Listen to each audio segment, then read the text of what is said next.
ಇನ್ನು ಸಿಜೆ ರಾಯ್ ಅವರನ್ನ ನೆನೆದು ಮೊಹಮ್ಮದ್ ನಲ್ಪಾಡ್ ಅವರು ಕೂಡ ಭಾವುಕರಾಗಿದ್ದಾರೆ. ತಮ್ಮ ಮತ್ತು ರಾಯ್ ಅವರ ಜೊತೆಗಿನ ಒಡನಾಟದ ಬಗ್ಗೆ ನಲ್ಪಾಡ್ ಮಾತನಾಡಿದ್ದಾರೆ. ಏನು ಹೇಳಿದ್ದಾರೆ ನೋಡೋಣ. ನನಗಿನ್ನೂ ಕೂಡ ನಂಬಕ್ಕಾಗ್ತಾ ಇಲ್ಲ. ನನ್ನ ಸ್ನೇಹಿತ ರಾಕೇಶ್ಗೆ ಬೆಳಿಗ್ಗೆ ಫೋನ್ ಮಾಡಿ 7 ಗಂಟೆಗೆ ಸಿಗೋಣ, ಸಂಜೆ ಹೋಗಿ ನಲ್ಪಾಡ್ನ ವಿಶ್ ಮಾಡೋಣ ನನ್ನ ಬರ್ತ್ಡೇಗೆ ಅಂತ ಹೇಳಿದ್ರಂತೆ. ಅದು ಎಂಥ ಬರ್ತ್ಡೇ ಗಿಫ್ಟ್ ಕೊಟ್ಟರೋ ನನಗೆ ಅರ್ಥ ಆಗ್ತಾ ಇಲ್ಲ. ನನ್ನ ಈ ದಿನ ನನಗೆ ಲೈಫಲ್ಲಿ ಮರೆಯೋಕ್ಕಾಗದೇ ಇರುವಂಥ ಒಂದು ಪರಿಸ್ಥಿತಿ ನನಗೆ ತಂದು ಕೊಟ್ಟಿದೆ.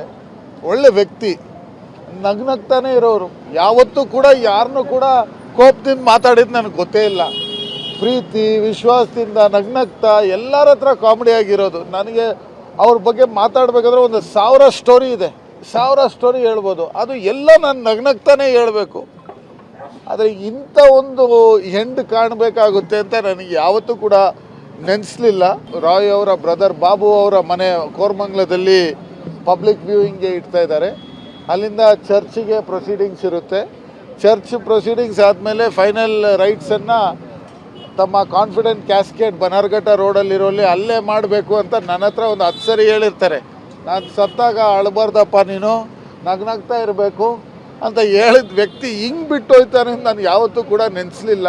ಮನುಷ್ಯ ನಾನು ಹೇಳಿದ್ನಲ್ಲ, ನಾನು ನಗ್ನಗ್ತಾನೆ ಇದ್ದಿದ್ದು. ನನಗೆ ಯಾವ ಪ್ರೆಷರ್ ಬಗ್ಗೆನೂ ಗೊತ್ತಿಲ್ಲ. ಬಟ್ ನನಗೆ ಕರ್ನಾಟಕ ಸರ್ಕಾರದ ಮೇಲೆ ಹಾಗೂ ಕಾನೂನಿನ ಮೇಲೆ ನಂಬಿಕೆ ಇದೆ. ಇದರ ಹಂತದ ತನಕ ಹೋಗೋದು, ಏನು ಹೋಗಬೇಕು, ಏನು ಕಂಡುಹಿಡಿಬೇಕು, ಅದನ್ನು ನಾವು. ಇನ್ನು ಸಿಜೆ ರಾಯ್ ಅವರ ಆತ್ಮಹತ್ಯೆಗೆ ಕಾರಣ ಏನು ಎಂಬುದು ಇನ್ನೂ ಕೂಡ ನಿಗೂಢವಾಗಿದೆ. ಎಲ್ಲೋ ಒಂದು ಕಡೆ ಕೇರಳ ಎಲೆಕ್ಷನ್ ಸಿಜೆ ರಾಯ್ ಅವರ ಆತ್ಮಹತ್ಯೆಗೆ ಕಾರಣವಾಯ್ತಾ ಅನ್ನೋ ಅನುಮಾನವೂ ಕೂಡ ಕಾಡ್ತಾ ಇದೆ. ಕೇರಳದ ಕೆಲ ನಾಯಕರಿಗೆ ಸಿಜೆ ರಾಯ್ ಅವರಿಂದ ಫಂಡಿಂಗ್ ಶಂಕೆ. ಏಪ್ರಿಲ್ನಲ್ಲಿ ಕೇರಳ ವಿಧಾನಸಭೆ ಚುನಾವಣೆ ನಡೆಯಲಿದೆ.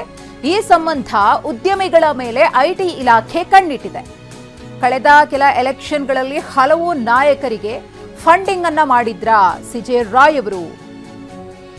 ಅದೇ ಒಂದು ವಿಚಾರವನ್ನ ಇಟ್ಕೊಂಡು ನಿರಂತರವಾಗಿ ಸಿಜೆ ರಾಯ್ ಅವರ ಮೇಲೆ ಐಟಿ ಇಲಾಖೆಯ ಅಧಿಕಾರಿಗಳು ದಾಳಿಯನ್ನ ಮಾಡ್ತಾ ಇದ್ರ.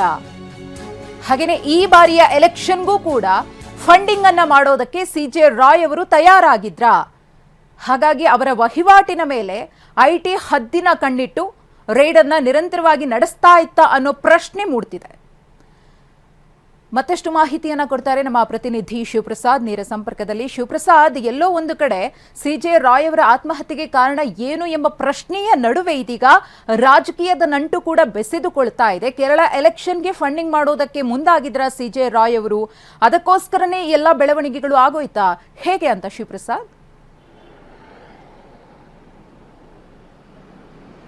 ಮೊದಷ್ಟು ನೀವೀಗಾಗಲೇ ಗಮನಿಸಬಹುದಾಗಿದೆ, ಇನ್ನೇನು ಏಪ್ರಿಲ್ ತಿಂಗಳಿನಲ್ಲಿ ಕೇರಳದಲ್ಲಿ ಸಾರ್ವತ್ರಿಕ ಚುನಾವಣೆ ಇರತಕ್ಕಂಥದ್ದು. ಕೇರಳ ಮೂಲದ ಉದ್ಯಮಿಯಾಗಿರ್ತಕ್ಕಂಥ ಸಿಜೆ ರಾಯ್ ಅವರಿಗೆ ಕೇರಳದಲ್ಲಿರ್ತಕ್ಕಂಥ ರಾಜಕಾರಣಿಗಳೊಂದಿಗೆ ನಿಕಟ ಬಾಂಧವ್ಯ ಇತ್ತು. ಇದಕ್ಕೆ ಸಂಬಂಧಪಟ್ಟಂತೆ ಈ ಹಿಂದೆ ಕನ್ನಡ ನಡೆದಿರ್ತಕ್ಕಂಥ ಎಲೆಕ್ಷನ್ಗಳಲ್ಲೂ ಕೂಡ ಅವರಿಗೆ ಸಹಾಯವನ್ನು ಮಾಡಿರುವಂಥ ಸಾಧ್ಯತೆಗಳು ಕೂಡ ಇರತಕ್ಕಂಥದ್ದು. ಈ ನಿಟ್ಟಿನಲ್ಲಿ ಯಶಸ್ವಿ ಉದ್ಯಮಿಯಾಗಿರ್ತಕ್ಕಂಥ ಸಿಜೆ ರಾಯ್ ಅವರನ್ನ ಸಹಾಯವನ್ನು ನಿರೀಕ್ಷೆಯನ್ನು ಮಾಡಿ ಹಲವು ರಾಜಕಾರಣಿಗಳು ಅವರ ಒಟ್ಟಿಗೆ ಮಾತುಕತೆಯನ್ನು ಕೂಡ ನಡೆಸಿದ್ರು. ಇದಕ್ಕೆ ಸಂಬಂಧಪಟ್ಟಂತೆ ಇದೇ ಒಂದು ಕಾರಣದ ಹಿನ್ನೆಲೆಯಲ್ಲಿ ಐಟಿ ಅಧಿಕಾರಿಗಳು ಇತರ ಎಲ್ಲ ಉದ್ಯಮಿಗಳು ಸೇರಿದಂತೆ ಸಿಜೆ ರಾಯ್ ಅವರ ಮೇಲೂ ಕೂಡ ಕಣ್ಣಿಟ್ಟಿದ್ರು.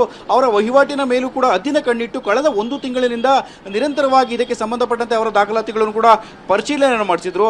ಅವರ ಸಹೋದರನಾಗಿರ್ತಕ್ಕಂಥ ಬಾಬುರವರು ಕೂಡ ಟಿವಿ9 ಜೊತೆಗೆ ಮಾತನಾಡುವಂಥ ವೇಳೆಯಲ್ಲಿ ಹೇಳ್ತಿರ್ತಕ್ಕಂಥದ್ದು ಐಟಿ ಪ್ರೆಷರ್ ಇತ್ತು ಅನ್ನೋದನ್ನ ಅವರು ನನ್ನೊಂದಿಗೆ ಮಾತನಾಡಿದ್ರು. ಕಳೆದ ರಾತ್ರಿ 10:40ಕ್ಕೆ ಬೆಳಗ್ಗೆ ಫೋನ್ ಮಾಡಿದಂಥ ವೇಳೆಯಲ್ಲೂ ಕೂಡ ಇದಕ್ಕೆ ಸಂಬಂಧಪಟ್ಟಂತೆ ನಿನ್ನೊಂದಿಗೆ ಮಾತನಾಡಬೇಕು ಅಂತಲೂ ಕೂಡ ಹೇಳಿದರು ಅಂತೇಳಿ ವಿಚಾರವನ್ನು ಪ್ರಸ್ತಾಪ ಮಾಡಿರ್ತಕ್ಕಂಥದ್ದು. ಈ ಎಲ್ಲ ಆಯಾಮಗಳಲ್ಲೂ ಕೂಡ ಅನಾಲಿಸಿಸ್ ಅನ್ನು ಮಾಡೋದಾದರೆ ಕೇರಳ ಚುನಾವಣೆಯ ಕಂಟಕವೇ ಇವರಿಗೆ ಎದುರಾಯಿತು ಅನ್ನೋ ನಿಟ್ಟಿನಲ್ಲೂ ಕೂಡ ಈಗಾಗಲೇ ಈ ಆಯಾಮದಲ್ಲೂ ಕೂಡ ಒಂದು ಅನಾಲಿಸಿಸ್ ಕೂಡ ನಡೀತಿರ್ತಕ್ಕಂಥದ್ದು. ಒಟ್ಟಾರೆಯಾಗಿ ಗಮನಿಸೋದೇ ಆದರೆ ಎಲೆಕ್ಷನ್ ಸಂದರ್ಭದಲ್ಲಿ ಸಾಮಾನ್ಯವಾಗಿ ಉದ್ಯಮಿಗಳ ಮೇಲೆ ಐಟಿ ಅಧಿಕಾರಿಗಳು ಕಂಡಿಡ್ತಿರ್ತಾರೆ. ಕಳೆದ 1 ತಿಂಗಳಿನಿಂದಲೂ ಕೂಡ ಇವರಿಗೆ ಸಂಬಂಧಪಟ್ಟಂತೆ ವಹಿವಾಟುಗಳು ಸೇರಿದಂತೆ ಈ ಹಿಂದಿನ ದಾಖಲಾತಿಗಳನ್ನು ಕೂಡ ಐಟಿ ಅಧಿಕಾರಿಗಳು ಪರಿಶೀಲನೆ ಮಾಡ್ತಿದ್ರು.